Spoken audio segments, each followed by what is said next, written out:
पहले पढ़ेंगे फिर अर्थ देखेंगे।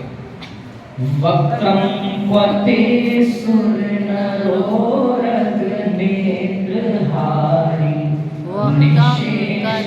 वक्त्रम क्वते सुरनरोरग नेत्रहारी निशेष निर्जित जगत् त्रितयोपमानम्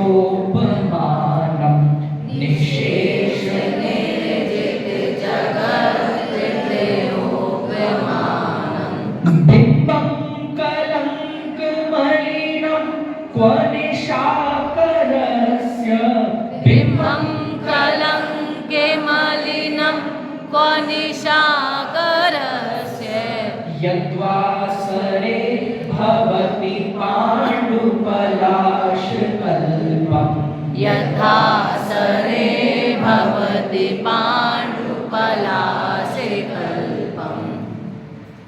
अब यहाँ पर और आगे अलग अलग उपमानों के द्वारा भगवान के सौंदर्य को, भगवान के गुणों की भक्ति कर रहे हैं।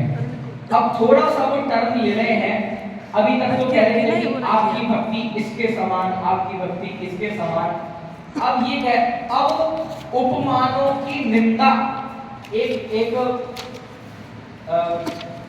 साहित्य में एक अलंकार होता है जिसका नाम है व्याज निंदा अलंकार। उसका मतलब होता है कि जब उपमान की निंदा करके उपमेय की भक्ति की जाए, उपमान की महिमा की जाए। मतलब कि एक तो ये हुआ कि आपका मुख चंद्रमा जैसा है, और दूसरा क्या हुआ कि चंद्रमा भी आपके सामने फीका है।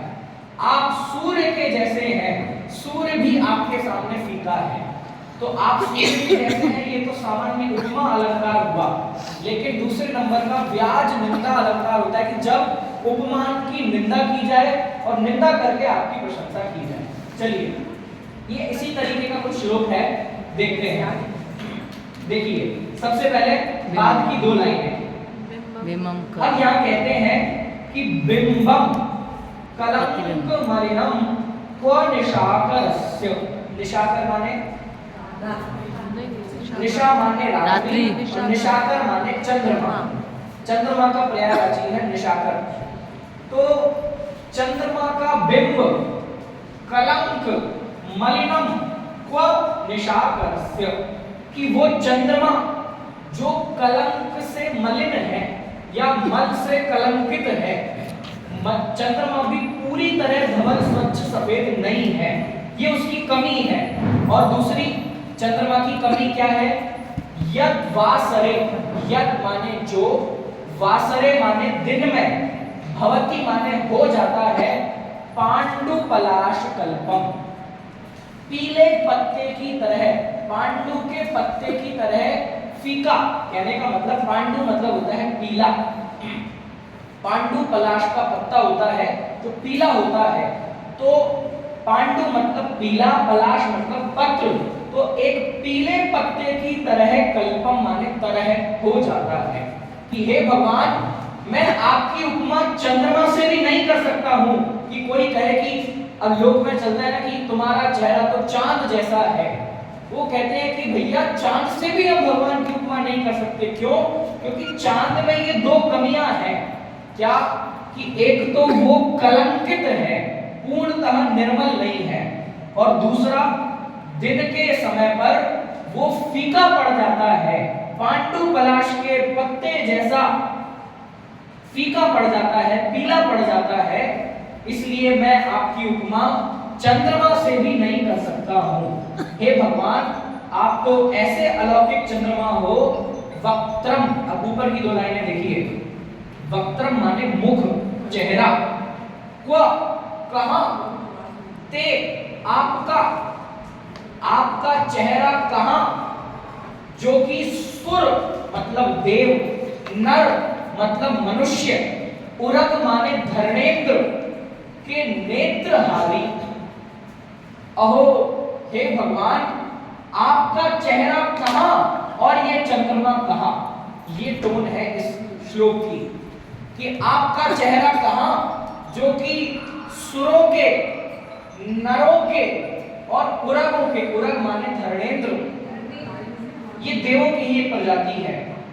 नेत्रों को हरने वाला है और निःशेष मतलब संपूर्ण, पूरा, निर्जित, जिसने सब कुछ जीत लिया है। कहां पे? जगत तृतयोपमानम, तीनों लोगों के सारे उपमानों को जिसने जीत लिया है। मतलब दुनिया की कोई वस्तु ऐसी नहीं है जिससे भगवान की उपमा की जा सके। उपमान का मतलब क्या होता है? जिससे उपमा की जाती है। ठीक है, जैसे भगवान की उपमा चंद्रमा से की जाती है, तो चंद्रमा हुआ उपमान और भगवान हुए उपमेय। ठीक है, तो वो ये कह रहे हैं निःशेष माने संपूर्ण, पूरा, निर्जित मतलब जीत लिए गए हैं। जगत तृतयोपमानम, तीनों लोगों के, जगत माने लोक, तृतय माने तीन, उपमानम तीनों लोगों के उपमानों को जीत लिया गया है। ऐसा आपका सुंदर मुख कहां, जो कि सुर नर उरग को नेत्र हरने वाला है, और वो कलंकित निशाकर का बिंब कहां, जो दिन में पीला पड़ जाता है, सूर्य के सामने फीका पड़ जाता है। इसलिए हे भगवान, मैं चंद्रमा से भी आपकी स्तुति, आपकी उपमा नहीं कर सकता हूं। जगत में भले ही ये चंद्रमा सौंदर्य का, शीतलता का, उज्ज्वलता का प्रतीक माना जाता हो, लेकिन आपके सामने ये चंद्रमा भी फीका है।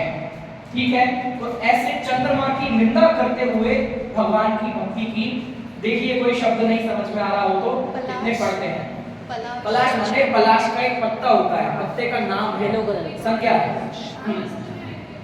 हाँ जी, फर्स्ट लाइन।